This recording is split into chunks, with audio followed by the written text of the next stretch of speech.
The Basilica Minore del Santo Niño de Cebu is the oldest Roman Catholic church in the country. It was founded in 1565 by Fray Andres de Urdaneta and Fray Diego de Herrera, and believed to have been built on the very spot where the image of the Santo Niño de Cebu was found during the expedition of Miguel Lopez de Legazpi. It was this very image that was presented by Ferdinand Magellan to Reina Juana, the chief consort of Raja Humabon, on the occasion of their baptism into the Catholic faith, the first ever baptism in the Philippines on April 14, 1521. The Santo Niño de Cebu is the only canonically crowned image of Jesus Christ in the Philippines.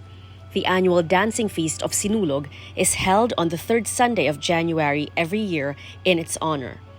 The Basilica has since always been the sanctuary of the Santo Niño under the custody of the Augustinians. When the church became a basilica in 1965, through a declaration by Pope Paul VI, it was declared to be the symbol of the birth and growth of Christianity in the Philippines. Let us now listen to the reflection of Father Nelson Zerda, OSA, Rector of the Basilica Minore del Santo Niño de Cebu, on the second word, "Today you will be with me in paradise." Today you will be with me in paradise. The second of the 7 last words of Jesus has an important aspect implied in it. This important aspect is actually the preceding text. It contains the words of the criminal that says, "Jesus, remember me when you come into your kingdom." And in response, Jesus says, "Today you will be with me in paradise." Reflecting deeply on this would bring one to a kind of realization that the words of the criminal hanging on the cross beside Jesus is a cry for help. It is a cry for help that is actually comparable to the words of a pilot making a distress call in case of emergency. Mayday, mayday. The pilot would be heard uttering those words to inform his passengers, and especially the control tower, of the current situation. Mayday and this emergency procedure word used internationally as a distress signal in voice procedure radio communications. When a pilot makes a distress call, he is declaring an emergency situation and begins the initial communication with the word Mayday, preferably repeated 3 times. Looking at the whole gospel story, one would be able to see that the words of Jesus, "Today you will be with me in paradise," complement with the words of the criminal. Here, the cry of the criminal hanging on the cross, as established early on as our premise, was a cry for help. And here, it is being met with mercy and forgiveness, also implied in Jesus' promise of paradise. In this profound story of the encounter of Jesus and the criminal on the cross, this beautiful and meaningful interaction between God and man, a very familiar image emerges and continued to linger. The image is the image of the confessional, the place of the sacrament of confession, the place where human and divine interact, a place where people like the criminal would honestly express their feeling of remorse and utter their cry for help. In such an encounter, the confessor plays a very important role.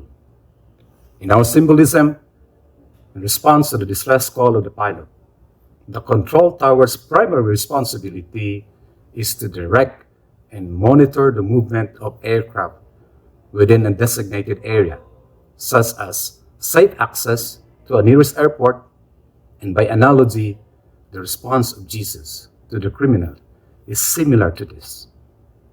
His words, "Today you will be with me in paradise," is a response to the cry of the criminal who is asking for help. It was a response to his distress call. On the one hand, the distress call shows the human situation. It provides the background, the context. The response of Jesus, on the other hand, is of paramount importance. It is the act of God. Thus, we now shift our attention from the person crying for help to the person making the response, from the penitent to the confessor, from the person kneeling in the confessional to the priest who administers the sacrament of confession. Perhaps we may, as a point of reflection, pose the following guide questions. As a priest, minister, and dispenser of God's mercy and compassion, when was the last time that I have administered a good confession? And as a result, the penitent also had a good confession. How am I, as a shepherd, administering the other sacraments in persona Christi, respond to the cry of the faithful? It is amazing, but in our vocation, we experience this process of transformation. In our calling, God transforms us into worthy workers of His vineyard. God does not call the qualified. He qualifies those who are called. One important requirement, though, is our honest-to-goodness confession of our own weakness, of our own woundedness. And in this process, awareness is necessary. In this book, The Wounded Healer, Henry Nouwen spells out and proposes the idea of being effective in a healing situation with another person.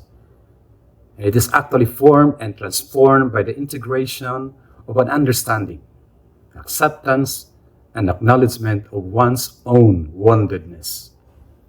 That as I listen to the cry of every penitent, I am also mindful at the same time of my own cry for mercy. Such observation and suggestion prove to yield results, as one would be able to acquire necessary skills vital to the apostolate, vital to the ministry, especially in areas that involve formation, caregiving, and accompaniment.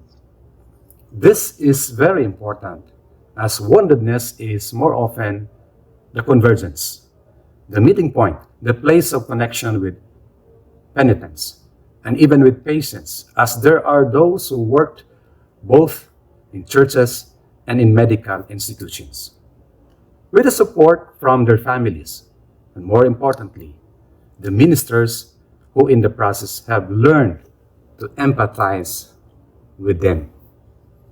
Empathy. Empathy is the exact term to use if we are to describe the response of Jesus to the cry of the criminal, as it was not only directed to the good criminal who was repentant.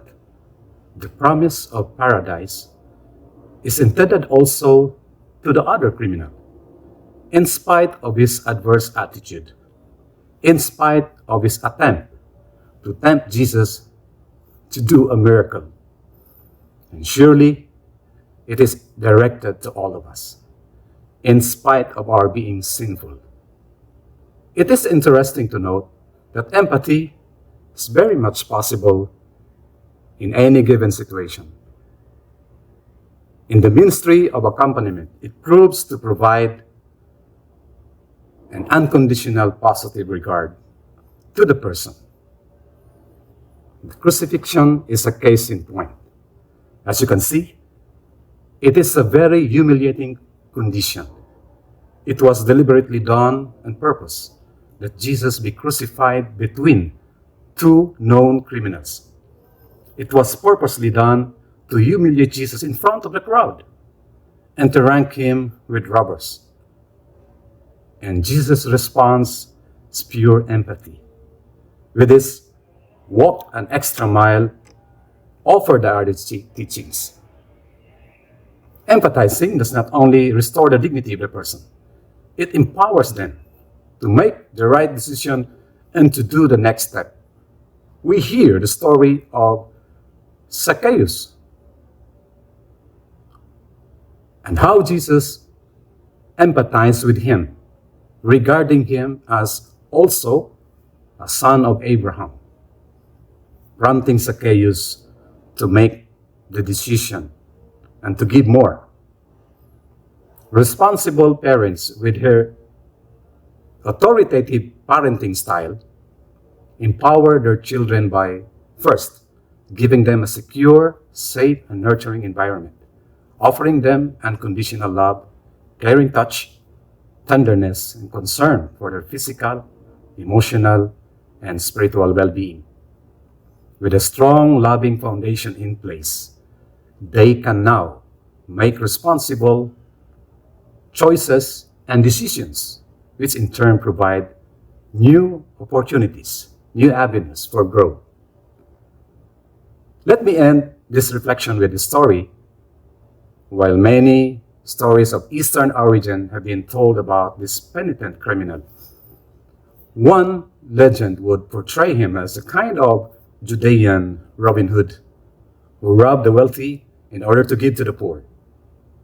The loveliest story tells how the Holy Family were attacked by robbers when they fled with the child Jesus from Bethlehem to Egypt. Jesus was saved by the son of the captain of a particular group of robbers. According to the story, the baby Jesus was so lovely that the young robber could not bear to lay hands on him, but instead set him free, saying, "O most blessed child, if ever there come a time for having mercy on me, then remember me and forget not this hour." The young robber who had saved Jesus as a baby met him again on Calvary, and this time Jesus saved him. Brothers and sisters, we have a saying in Filipino, habang may buhay, may pag-asa. Yes, it's true that while there is life, there is hope. It is so because God is good all the time, and He created everything to be good. While Shakespeare's "All is Well that Ends Well" presents probably a good story and surely a good ending, Jesus' story is real classic, an all-time bestseller. Jesus, the Son of God, is Himself the beginning and the end, and that is why He is good all the time. Taste and see the goodness of the Lord. The psalmist says, "For He has worked wonders." Thus, however bleak life's condition is, however distressful the situation is, the pilot is hoping for a favorable response and a safe landing with the help and assistance from the control tower. Likewise, however sinful we are, God is all the time ready to embrace and welcome us back. The penitent is hopeful for God's redeeming love and mercy. And Jesus' response is emphatic. "Today, you will be with me in paradise." O Lord our God, great is Thy faithfulness, that even when we are being accused or otherwise persecuted or suffering, You hear our cry for help and respond not with spite or hate, but with mercy and forgiveness. Thank You for welcoming us, even in our woundedness. Thank You for Your compassion that enables our conversion and transformation into becoming worthy workers of Your vineyard. May we never cease to confidently seek Your help and find hope in You, that no matter how sinful we are, we may find our way back to You and be with You in paradise.